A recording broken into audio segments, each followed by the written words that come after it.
चलिए अभी हम एनओएल एक्सप्लेनेशन देखेंगे। संज्ञा की परिभाषा। किसी भी व्यक्ति, वस्तु, जाति, भाव या स्थान के नाम को ही संज्ञा कहते हैं। जैसे मनुष्य जातिवाचक, बचपन भाववाचक, किताब वस्तुवाचक आदि को संज्ञा कहते हैं।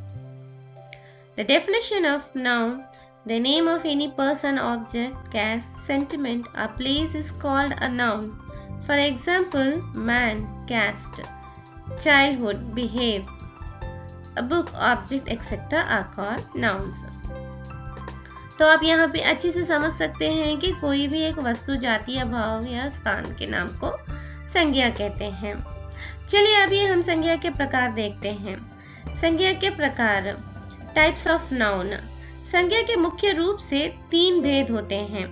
The noun mainly has 3 distinctions और सामान्य रूप से 5 भेद होते हैं। There are generally 5 distinctions. अब देखेंगे कि सामान्य रूप से कौन सी संज्ञा होती है कि व्यक्तिवाचक, भाववाचक, जातिवाचक, द्रव्यवाचक, समूहवाचक। लेकिन मुख्य रूप से कौन सी संज्ञा होती है? व्यक्तिवाचक, भाववाचक, जातिवाचक। तो व्यक्तिवाचक को अंग्रेजी में प्रॉपर नाउन कहा जाता है, भाववाचक को एब्स्ट्रैक्ट नाउन, जातिवाचक को कॉमन नाउन और द्रव्यवाचक मटेरियल नाउन, समूहवाचक कलेक्टिव नाउन। तो चलिए संज्ञा की पहली प्रकार हम देखते हैं अभी। व्यक्तिवाचक संज्ञा वो शब्द जो किसी एक व्यक्ति, वस्तु, स्थान आदि का बोध करवाता है उसे व्यक्तिवाचक संज्ञा कहते हैं। तो यहाँ पे हम 2 चीजों की तुलना करेंगे, व्यक्तिवाचक संज्ञा और जातिवाचक संज्ञा। व्यक्तिवाचक संज्ञा में हर एक चीज के बारे में बताई जाती है, जबकि जातिवाचक संज्ञा में बहुत सारी चीजें या बहुत सारे मनुष्यों के बारे में बताया जाता है। तो चलिए पहले हम यहाँ पे व्यक्तिवाचक में और क्या क्या है देखेंगे। वो शब्द जो किसी एक व्यक्ति, वस्तु, स्थान आदि का बोध करवाते हैं तो उन्हीं व्यक्तिवाचक संज्ञा कहते हैं। The word that realize a person, thing, place etcetera make it a proper noun. Proper noun को हिंदी में क्या कहा जाता है? व्यक्तिवाचक संज्ञा कहा जाता है। तो चलो अब हम उदाहरण देखेंगे। Let's see some example here. Ram व्यक्ति का नाम है। The Ram is the person name is here. Shyam भी व्यक्ति का नाम है। Shyam also the name of the person is here. तो यहाँ पे स्पेसिफिक राम का नाम बताया गया है और श्याम का नाम बताया गया है। अगर हम यहाँ पे राम और श्याम के नाम के बजाय कोई लड़का या व्यक्ति का नाम यहाँ पे लिखा तो डेफिनेटली ये क्या बन जाएगा? जरूर एक कॉमन नाउन बन जाएगा। यहाँ पे प्रॉपर नाम देने की वजह से ही ये प्रॉपर नाउन है। Here the proper name we have given, that's what it's called proper noun. Otherwise the boy or the man, if we can use here, definitely it will be called like a common noun. तो चलो और भी थोड़े उदाहरणों को हम देखेंगे। Table. Table यहाँ पे किस लिए उपयोग हुआ है? बैठक का एक स्थान है किंतु एक नाम को सूचित कर रहा है, इसलिए ये व्यक्तिवाचक है। Table is a means of a sitting, so but informing a name, so it is proper noun. So proper noun यहाँ पे ये क्यों हो गया है? क्योंकि यहाँ पे बैठक की सारी चीजें होती हैं, जैसे कि टेबल, चेयर, इस तरह से इसमें स्पेसिफिक नेम यहाँ पे टेबल कहा है, इसलिए ये क्या हो गया है? प्रॉपर नाउन हो गया है। और दूसरे यहाँ पे क्या है देखिए, कुर्सी। कुर्सी भी इसी तरह से, टेबल कैसे सारे बैठक की चीजों में स्पेसिफिक हो जाता है, एक नाम दिया गया है। तो अगर हम बैठक की चीजें हैं बता दिया तो वो क्या हो जाएगा कि जातिवाचक हो जाएगा। व्यक्तिवाचक क्यों हो रहा है? सारे बैठक की चीजों में से हम स्पेसिफिक एक नाम बता रहे हैं, टेबल बता रहे हैं, चेयर बता रहे हैं, इसीलिए क्या हो गया है? व्यक्तिवाचक में आ गया है। We are calling a specific name table, chair, that's what it is called here proper noun. When we can say only the sitting items, we can not say any proper name, then we can say it's a common noun. Car, car यहाँ पे किस लिए बताया गया है? यातायात का एक साधन है किंतु संपूर्ण यातायात नहीं है। कार एक माध्यम है, इसके कारण ये एक व्यक्ति को यहाँ पे इनगिनत कर रहा है। तो क्या यहाँ पे बताया जा रहा है? यातायात, जैसे कि हम बहुत सारे ट्रांसपोर्ट के बहुत सारी चीज़ें हैं, अगर सिर्फ हम ट्रांसपोर्ट की चीज़ें कहा तो ये जातिवाचक हो जाएगा। ट्रांसपोर्ट के अंदर से हम एक कार का नाम स्पेसिफिक यहाँ पे दिया है, एक विशेष रूप से हम कार का नाम यहाँ बताया है, इसलिए क्या हो गया है? व्यक्तिवाचक कहलाता है। Car is a means of transport but not all traffic, the car is a medium. तो यहाँ पे कार को हम इस तरह से बताया गया है कि स्पेसिफिक रूप से। दिल्ली, दिल्ली एक राज्य है किंतु पूरा देश नहीं, इसलिए ये व्यक्तिवाचक है। हम दिल्ली को है ना एक देश की तरह से नहीं बताया है। अगर हम यहाँ पे एक ये देश एक बहुत बड़ा है या ये देश का पूरा नाम बहुत मशहूर है, ये देश बहुत अच्छा लगता है, इस तरह से बताए तो ये क्या हो जाएगा? जातिवाचक में चले जाएगा। लेकिन हम यहाँ पे इस देश का नाम अच्छी तरह से बताए हैं कि दिल्ली, इसलिए ये व्यक्तिवाचक में आ गया है। Delhi is a state but not the entire country, so it is a individual, what it is called here proper noun। इसी तरह से मुंबई का नाम भी यहाँ पे बताया गया है। मुंबई राज्य है कि किंतु पूरा देश नहीं, इसलिए ये क्या हो गया है? व्यक्तिवाचक हो गया है। Mumbai is also here the state but not a whole entire country, so it is also क्या हो गया है? प्रॉपर नाउन हो गया है। तो चलिए अब हम संज्ञा की दूसरी प्रकार देखेंगे, जातिवाचक संज्ञा।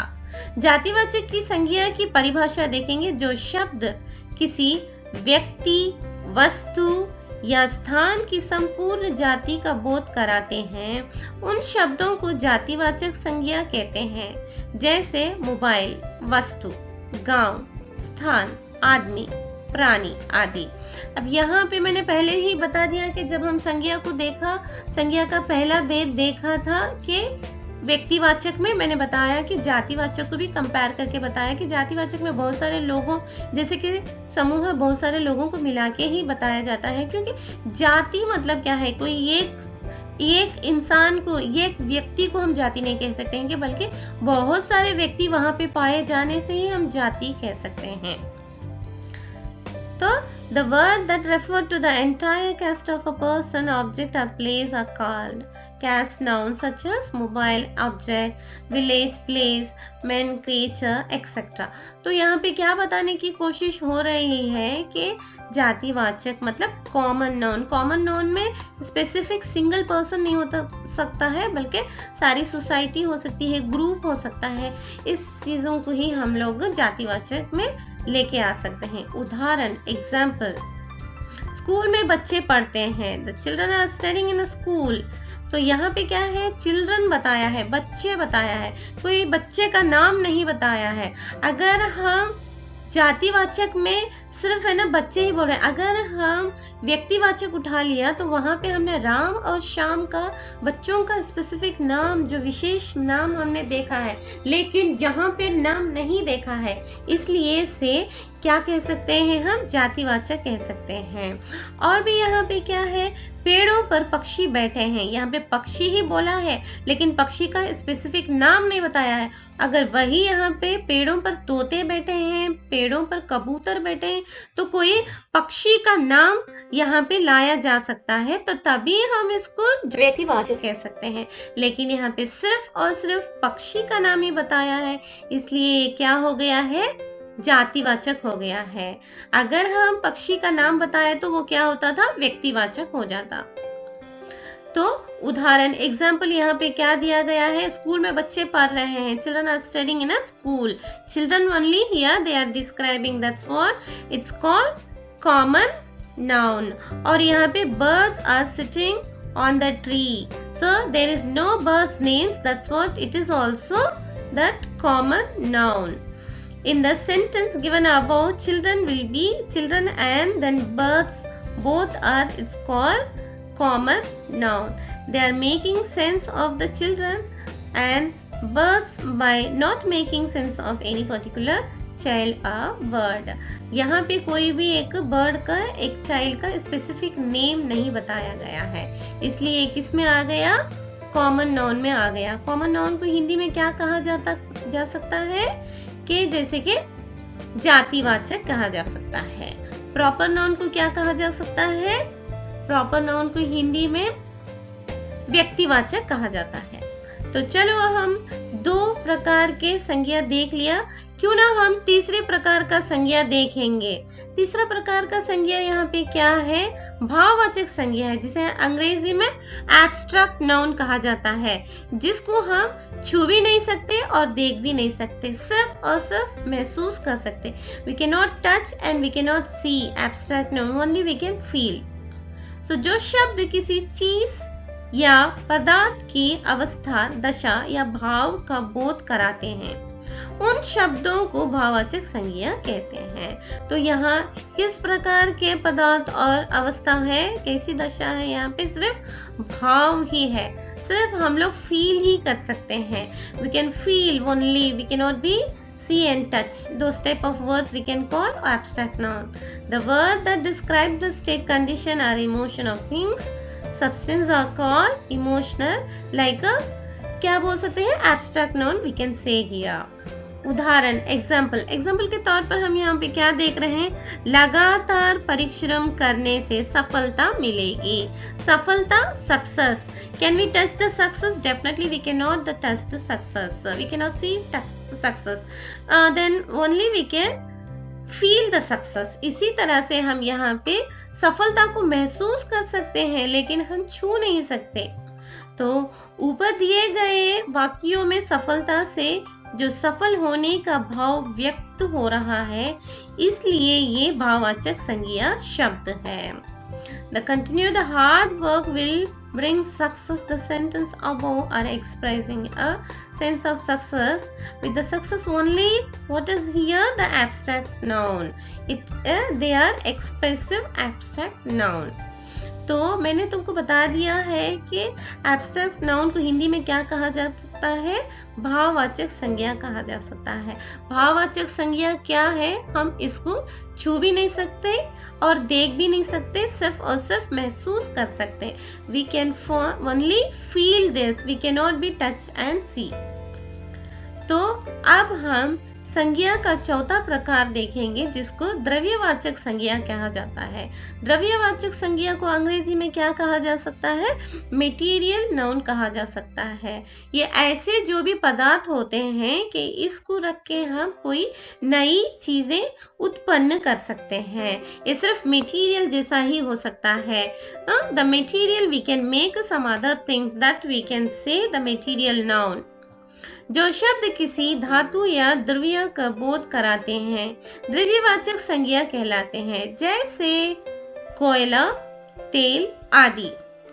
The word that describe a material like the substance are called material noun, such as coal or oil etc. like that. यहाँ पे हम देखेंगे कि चावल को कहा जाता है, शुगर को कहा जा सकता है, सोना, चांदी, पीतल, इस तरह की चीज़ों को हम क्या कहते हैं, एक चीज़ से नई कोई चीज़ को उत्पन्न कर सकते हैं। तो इसीलिए इसको क्या कहा गया है कि द्रव्यवाचक संज्ञा कहा गया है, अंग्रेजी में से मटेरियल नाउन कहा गया है। तो उदाहरण हम देखेंगे, let's see the some example here. मेरे पास सोने के आभूषण है, आई हैव गोल्ड ज्वेलरी। तो गोल्ड यहाँ पे क्या है और यहाँ पे सोना यहाँ पे क्या है, कोई एक मटेरियल को रख के हम नई चीजें बना सकते हैं। मुझे दाल पसंद है, I like the dal, lentils. तो यहाँ पे क्या है कि दाल को हम क्या क्या बना सकते हैं कि हलवा भी बना सकते हैं, इससे हम भात के साथ खाने वाली दाल भी बना सकते हैं। ऊपर दिए गए वाक्यों में सोना और दाल शब्दों से किसी द्रव्य का बोध हो रहा है। इसलिए ये द्रव्यवाचक संज्ञा कहते हैं। In the sentence given above, the word gold and linens are making sense of any something the material, hence this are called material nouns.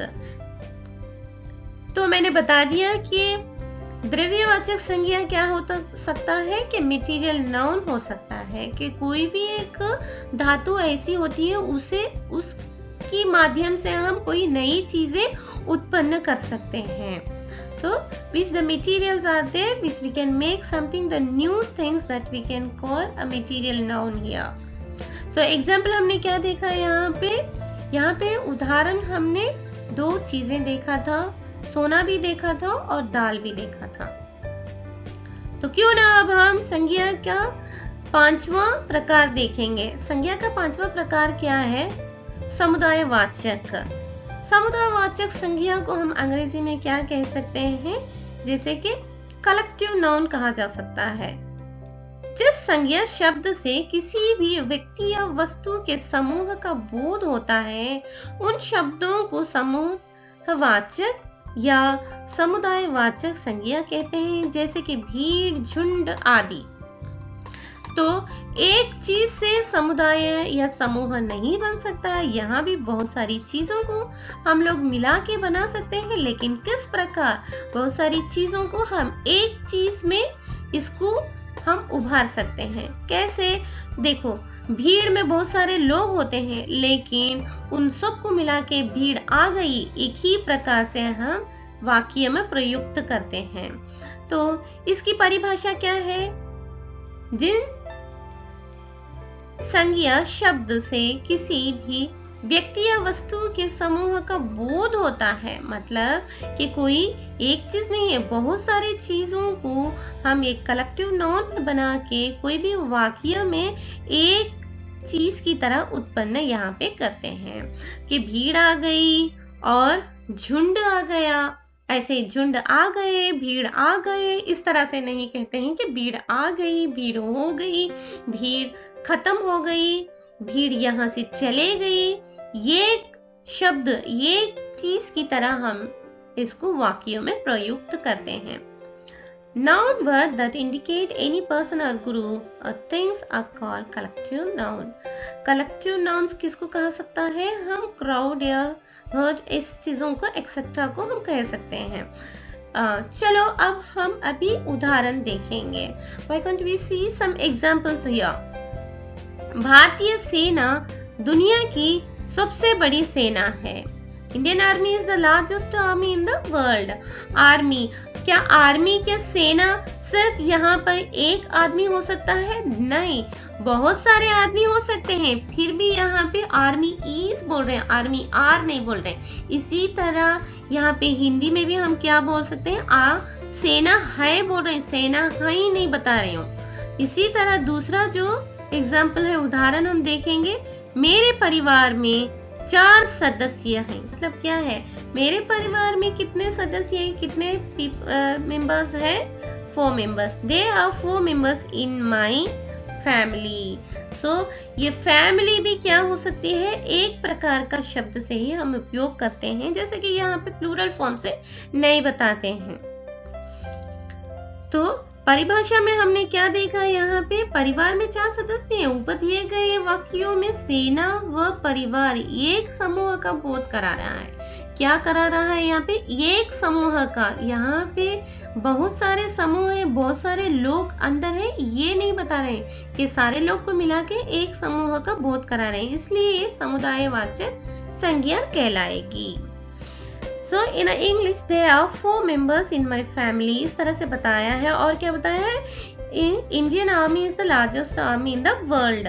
तो यहाँ पे क्या बताने की कोशिश कर रहे हैं? In the above sentence, the army and the family are making sense of group, hence this will be called collective nouns।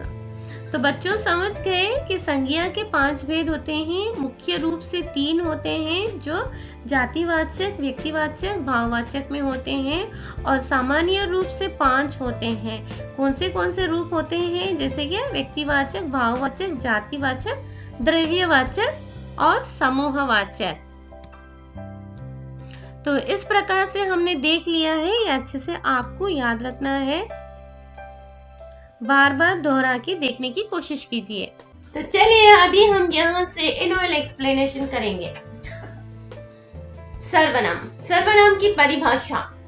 संज्ञा के स्थान पर प्रयुक्त होने वाले शब्दों को सर्वनाम कहा जाता है। सर्वनाम संज्ञाओं की पुनरावृत्ति रोककर वाक्य को सौंदर्ययुक्त बनाता है। A word that is used in place of a noun are phrases that contains a noun, he, she, it, hers, me, them, etc. तो सर्वनाम का अर्थ क्या है? जो संज्ञा शब्द जो वाक्यों में उपयुक्त करते हैं, बार बार हम संज्ञा शब्द को उपयुक्त करने से वाक्यों की सौंदर्य नष्ट हो जाती है। इसीलिए एक बार संज्ञा शब्द आने से बेहतर है कि दोबारा सर्वनाम को उपयोग करना ही अच्छा रहेगा। तो सर्वनाम के भेद जानेंगे। Types of pronoun. पुरुषवाचक सर्वनाम, अंग्रेजी में पर्सनल प्रोनाउन। निश्चयवाचक सर्वनाम, डेमोन्स्ट्रेटिव प्रोनाउन और डेफिनेट प्रोनाउन। अनिश्चयवाचक प्रोनाउन। अनिश्चयवाचक सर्वनाम को क्या कह सकते हैं हम?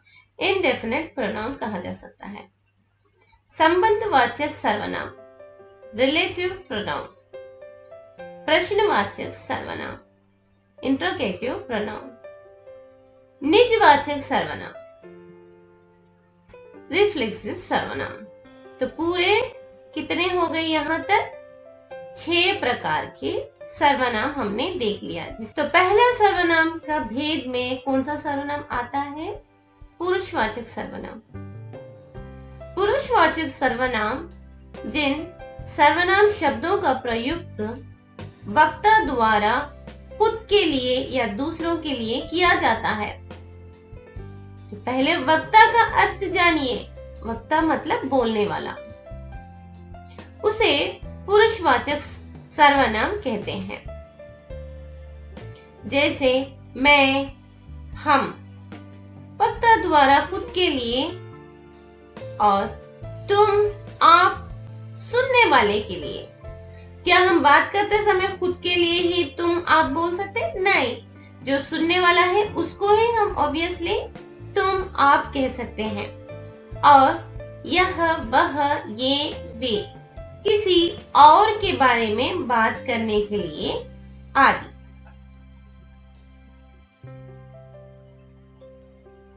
पर्सनल प्रोनाउन, जिसे हिंदी में पुरुषवाचक सर्वनाम कहते हैं। Pronouns which are used by the speaker for themselves or for others are called a pronoun. Like me, us, and you. So you and me, the difference are there. The me for the first person, you for second person, and this, that, they, that and all for third person, etc. So पुरुषवाचक सर्वनाम के उदाहरण देखेंगे अभी। मैं film देखना चाहता हूं। मैं घर जाना चाहती हूं। आप कहते हैं तो ठीक ही होगा। तुम अब तक आए, तब तक वह चला गया। आजकल आप कहाँ रहते हैं? वह पढ़ने में बहुत तेज है। तो यहाँ पे सर्वनाम क्या है? मैं, आप, तुम, आप, वह, ये सब कुछ क्या है? सर्वनाम है। Examples of pronoun. मैं फिल्म देखना चाहता हूँ, I want to see the film. मैं घर जाना चाहता हूँ, I want to go to home. आप कहते हैं तो ठीक होगा, if you say it will be fine। तुम जब तक आए तब तक वह चला गया। He left until you came. आजकल आप कहाँ रहते हैं? Where do you live nowadays? वह पढ़ने में बहुत तेज है। Is very fast to read. So I, you, he, you, he ये सब कुछ क्या है? प्रोनाउन में आता है। तो इसी प्रकार सर्वनाम को हिंदी में मैं, आप, तुम, आप, वह, ये सब कुछ यहाँ पे उपयुक्त हुआ है। तो चलिए अब हम पुरुषवाचक सर्वनाम के भेद देखेंगे। पुरुषवाचक सर्वनाम के 3 भेद होते हैं। उत्तम पुरुष, जिन शब्दों का प्रयोग बोलने वाला खुद के लिए करता है। इसके अंतर्गत में क्या हो सकता है? मैं, मेरा, मेरे, मेरी, मुझे, मुझको, हम, हमें, हमको, हमारा, हमारे, हमी, हमारी आदि आते हैं। जैसे मैं फुटबॉल खेलता हूँ, हम दो, हमारे दो। तो यहाँ पे आपको एक क्लू मिल सकता है। माँ से और हाँ से जो भी शब्द उपयुक्त होता है उसको अच्छी तरह से ध्यान में रखो कि वो उत्तम पुरुष है। किसके अंदर आता है? ये पुरुषवाचक सर्वनाम के अंदर। A personal pronoun refers a specific person or object or group of things directly. He, she, it, you, they, may, who, whom, them, etc. A personal pronoun describes a person or thing in following way: first person, second person, third person, like that they have given here. So first person जो उत्तम पुरुष के बारे में हमने देखा, तो चलिए अभी मध्यम पुरुष को देखेंगे। मध्यम पुरुष जिन शब्दों का प्रयोग सुनने वाले के लिए किया जाता है। इसके अंतर्गत तू, तुझे, तुझको, तेरा, तेरे, तेरी, तुम, तुम्हें, तुमको, तुम्हारा, तुम्हारे, तुम्हारी, आप आदि आते हैं। जैसे तुम बहुत अच्छे हो। तो यहाँ भी हम एक क्लू याद रखना चाहिए कि त और अ जो भी शब्द आते हैं उसको हम सर्वनाम, कौन सा वाला? पुरुषवाचक सर्वनाम के अंदर मध्यम पुरुष में अच्छे से याद रख सकते हैं। तो चलिए अभी इसका तीसरा प्रकार क्या है? अन्य पुरुष, जिन शब्दों का प्रयोग किसी तीसरे व्यक्ति के बारे में बात करने के लिए होता है। इसे इसके अंतर्गत यह, वह, ये, वे आदि आते हैं। तो मैं बात कर रही हूँ तो अपने बारे में मैं, हम इस तरह ही बात कर सकती हूँ। जो मेरी बात सुनने वाला है उसके लिए मैं, आप, तुम इस तरह से उपयोग कर सकती हूँ। जो किसी और के बारे में बात कर रही हूँ जो सुनने वाला भी नहीं है और मेरे मुताबिक नहीं है, तो क्या कह सकती हूँ मैं? ये, वे, वह, यह, इस तरह से ही मैं बात कर सकती हूँ। तो चलो अब सर्वनाम का पहला प्रकार हमने देख लिया, क्यों ना हम दूसरा प्रकार देखें। निजवाचक सर्वनाम। निज शब्द का प्रयोग वक्ता किसी चीज को अपने साथ दर्शान या अपनी बात बताने के लिए करता है। वे निजवाचक सर्वनाम कहलाते हैं। जैसे कि मैंने अपना काम खुद ही से किया, मैं स्वयं करना चाहता हूँ। इस प्रकार के जो भी शब्द आते हैं तो वो निजवाचक कहलाते हैं। A reflexive pronoun expresses a noun when the subject's action affects the subject itself. Herself, yourself, himself, ourself, itself, themself are few reflexive pronouns. Reflexive pronoun always act as object, not subject, and express inter-influence between a subject and the object. तो चलो अब हम निजवाचक सर्वनाम के उदाहरण देखेंगे। मैं अपने कपड़े स्वयं धो लूंगा। I will wash my clothes myself. तो यहाँ पे क्या हो रहा है, अपना काम खुद कर लेने के बारे में ही कहा जा रहा है। अगर यही मध्यम पुरुष के बारे में हो तो तुम्हारा काम तुम खुद कर लो, इस तरह से आएगा। अन्य में उनका काम उन्होंने खुद कर लिया। एनीहाउ खुद तो सभी में आता ही आता है। मैं वहां अपने आप चला जाऊंगा।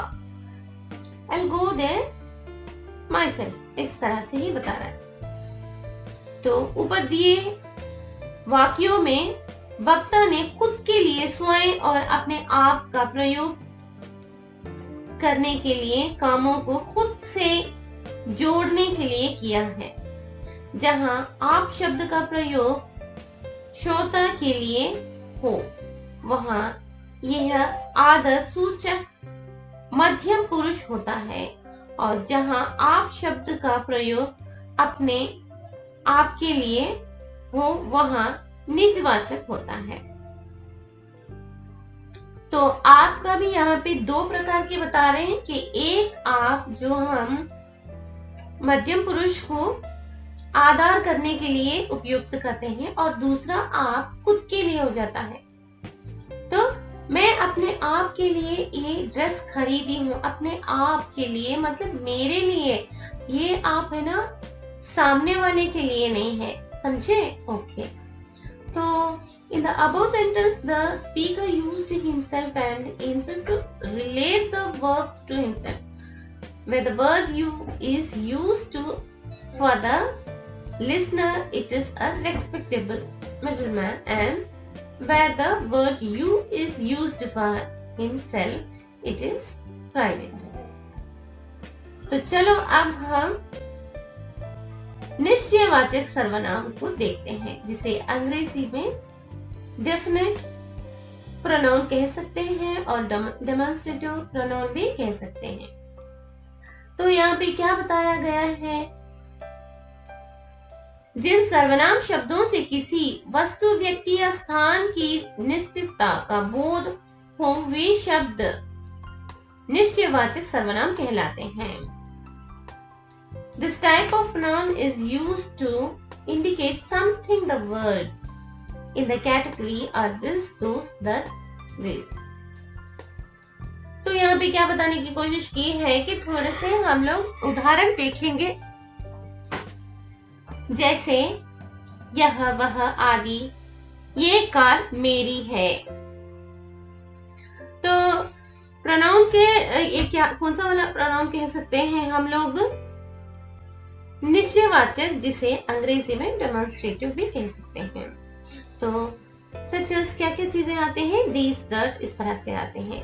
ये कार मेरी है, दिस कार इज माइन। यहाँ पे अच्छे से हमें पता है कि ये कार ही है, उसी समय ही हम यह का उपयोग करते हैं। और यह मोटरसाइकिल तुम्हारी है, that motorcycle, so this motorcycle is yours, इस तरह से हम बोल सकते हैं। या वह मोटरसाइकिल तुम्हारी है, that motorcycle is yours. That और दिस, कुछ भी रहो, यह और वह। हम लोग को जब निश्चित रूप से मालूम होता है कि यह कार ही है और यह मोटरसाइकिल ही है। दिस बुक्स आर माइन, तो ये पुस्तकें मेरी है। पुस्तक मुझे अच्छी तरह से मालूम है, इसीलिए ही ये पुस्तक मेरी है कर सकते हैं हम। यह एक गाय है, इट इज अ काउ। तो ऊपर दिए गए वाक्यों में क्या है, यह, वह, ये, वे आदि का इस्तेमाल वस्तु, व्यक्ति आदि की निश्चितता का बोध कराने के लिए किया गया है, अतः ये निश्चयवाचक सर्वनाम कहलाएंगे। In the above sentence, this, that, this, they, etc. have been used to indicate the certainly, कैसे बोल सकते हैं, of the object, person, etc. Therefore, this will be called a demonstrative pronoun. तो इसके बाद हम कौन सा सर्वनाम देखेंगे। अब तो निश्चित देख लिया, इसके विपरीत अनिश्चित सर्वनाम हम देखेंगे। अनिश्चित सर्वनाम में क्या कहा जाएगा? जो चीज के बारे में मालूमात नहीं होती है। निश्चयवाचक सर्वनाम में हर एक चीज के बारे में मालूम रहा, इसलिए यह वह उसके साथ उस नाम को, उस सर्वनाम को हमने उसको एक अच्छी तरह से जानने की कोशिश की, इसीलिए हम उसको यह वह उपयोग किया। लेकिन अनिश्चयवाचक में हमें पूरी तरह से जानकारी नहीं होती है। चलो उसे उदाहरणों से देखने से आपको समझ में आएगा। पहले उसकी परिभाषा देख लेते हैं।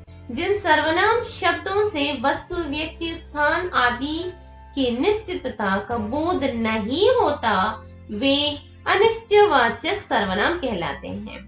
निश्चयवाचक में अच्छी तरह से बोध का पता चलता है, लेकिन अनिश्चयवाचक में नहीं होता है। Indefinite pronouns don't point to particular nouns. We use them when an object doesn't need to be specially identified as such as it can remain indefinite. तो निश्चयवाचक सर्वनाम के उदाहरणों से अगर हम देखें तो और भी अच्छे से हम पहचान सकते हैं कि इसमें क्या क्या पाया जाता है। जैसे कुछ, कोई, आदि। तो यहाँ पे क्या है? Some, something, like that, etcetera. Okay, मुझे कुछ खाना है। I want to eat something. कुछ खाना है, यहाँ पे कोई चीज के बारे में बताया नहीं गया है, क्या खाना है। अगर वही निश्चयवाचक सर्वनाम होता तो पक्का से बताते कि आम खाना है, ये आम है, ये इस तरह से सेब है। लेकिन यहाँ पे कुछ खाना ही है कि निश्चित तौर पे अभी तक कुछ निर्णय नहीं हुआ है कि कुछ ही बता रहे हैं यहाँ पे। और मुझे कुछ खाना है हो गया, और एक देखेंगे कि मेरे खाने में कुछ गिर गया है। कोई चीज गिरी हुई है लेकिन उसके बारे में कुछ मालूम नहीं हो रहा है कि वो क्या है। Something fell into my diet.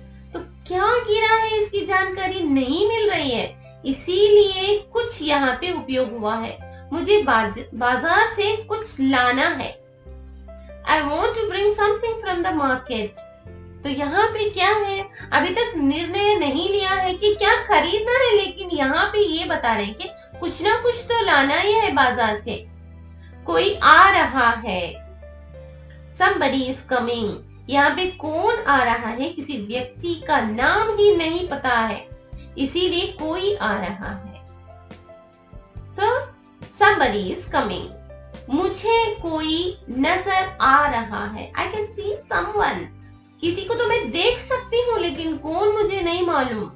तो यहाँ पे कोई भी पूरी तरह से जानकारी नहीं होने वाले शब्दों को हम किस में उपयोग करेंगे? अनिश्चयवाचक सर्वनाम में।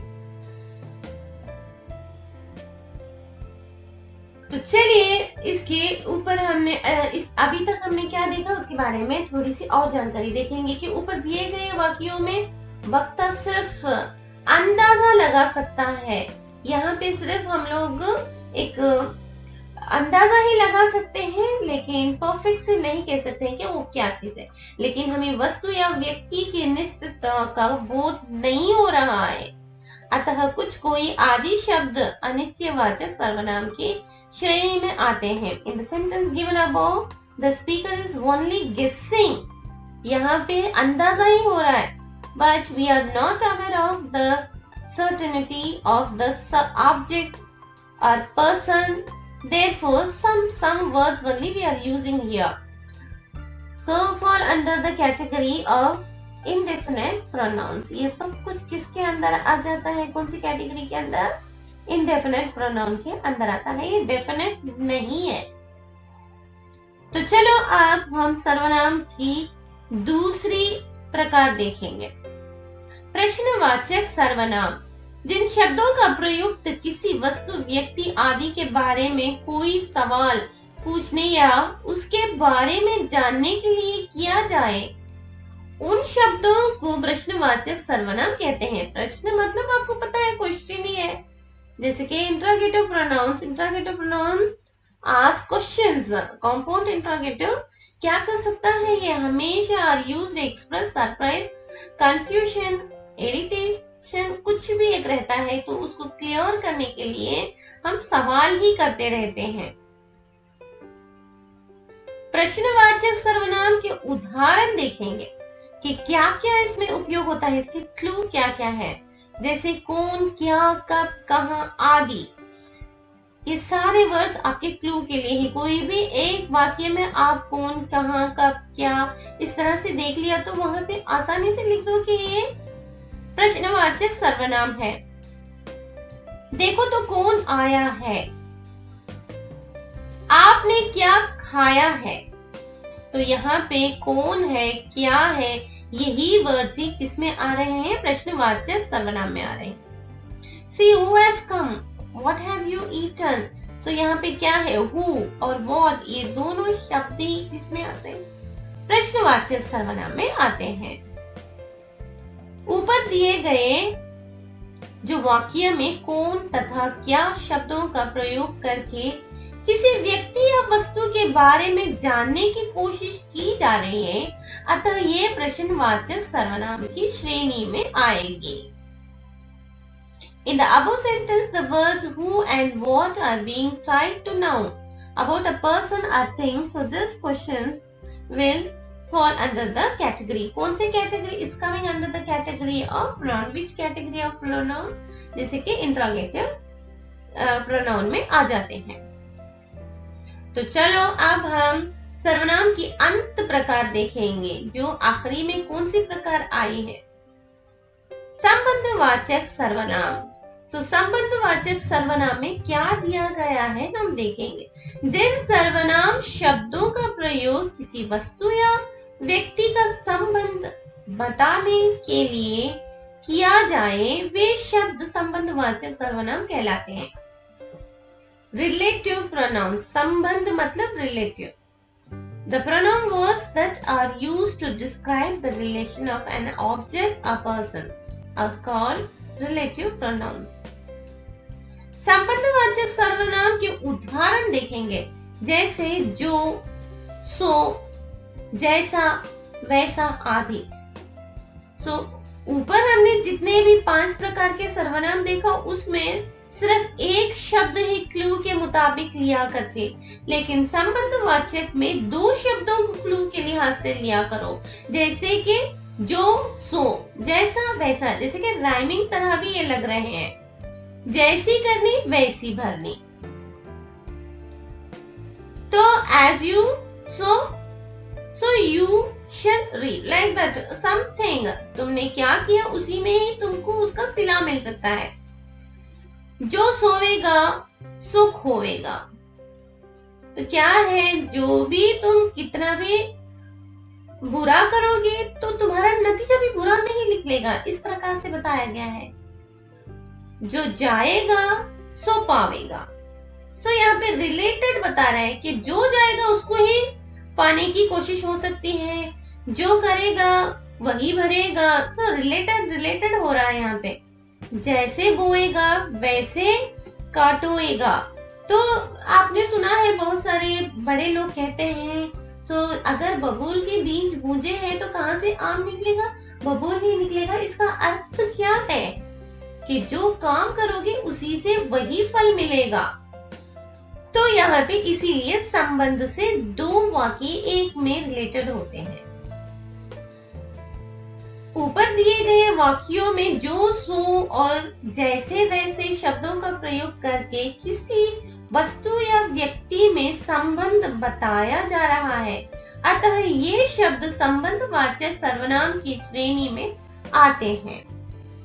In the above sentences, the relation between an object or a person is being told using the words who, so, like that, as, is, like that. Therefore, this verse comes under the category of relative pronoun. तो क्या बोल रहा है यहाँ पे कि संबंधवाचक में इस प्रकार के शब्द। तो चलिए अभी हम उपसर्ग और प्रत्यय देखेंगे।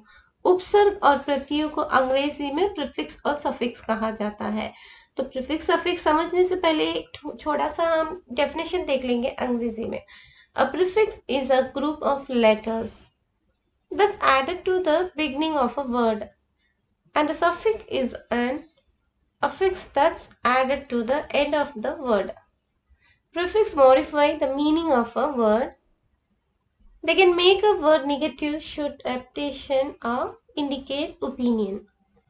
तो जिसका अर्थ मैं हिंदी में बताने की कोशिश करूंगी कि आपको किस तरह से आप उपसर्ग को समझना चाहिए। उपसर्ग ऐसे भाषा के वो समर्थक, ये छोटे खंड जो किसी शब्द के आरंभ में लग जाते हैं, ये उससे मिलकर किसी दूसरे शब्द का निर्माण कर देते हैं।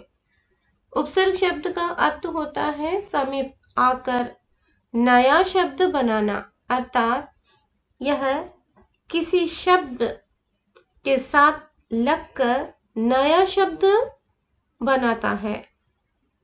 तो उपसर्ग लगाने के बाद शब्द का अर्थ बदल जाता है। उदाहरण, भाव मूल शब्द है, उसको मैं उपसर्ग लगाती हूँ अ, तो ये क्या बन गया? अभाव। इस उदाहरण में आप देख सकते हैं पहला इसका अर्थ भाव शब्द बना, लेकिन जब उपसर्ग के उसके मतलब था तो भावना, लेकिन आप उपसर्ग लगाया गया तो ये क्या बन गया? जैसे कि अभाव, जैसे कि इसमें कमी है। इस तरह से ये अभी इसका मतलब बदल चुका। अभी मैं आपको प्रत्यय समझाने की कोशिश करती हूँ। ऐसे शब्द जिन स्वतंत्र किसमें आता है, इसका अस्तित्व नहीं होता है, लेकिन वे दूसरे शब्द के बाद लगकर उनका अर्थ बदल देते हैं, वे प्रत्यय कहलाते हैं। कभी कभी प्रत्यय लगाने से अर्थ में कोई बदलाव नहीं होता है। उदाहरण, भूल प्लस अक्कड़, तो क्या हो जाता है? भुलक्कड़। जैसे कि मैंने आपको बताया कि भुलक्कड़ कैसे हुआ कि पहले शब्द था भूल, जिसका मतलब था कि भूलना, लेकिन अक्कड़ प्रत्यय लगाने के बाद शब्द क्या बन गया? भुलक्कड़। इसका मतलब भी वही है कि क्या हो गया कि ये वो जो भी एक व्यक्ति होता है वो भूल जाने वाला व्यक्ति होता है, इस तरह से कहलाए। तो क्यों ना मैं आपको दो शब्दों से यहाँ पे समझाने की कोशिश करती हूँ कि पहले प्रसन्नता। प्रसन्नता मतलब हैप्पीली, अप्रसन्न मतलब अनहैप्पी। तो प्रसन्नता शब्द बना है किस प्रकार? में आपको यहाँ पे 3 ऑप्शन दिया है, तो इसका राइट ऑप्शन क्या है? यहाँ पे हम प्रसन्नता, तो प्र प्लस उपसर्ग, प्र है ना उपसर्ग और त प्रत्यय के मेल से, तो पहला ऑप्शन ठीक है। तो दूसरा मैं आपको एक शब्द बताती हूँ, विदेशी। विदेशी शब्द कैसे बना है?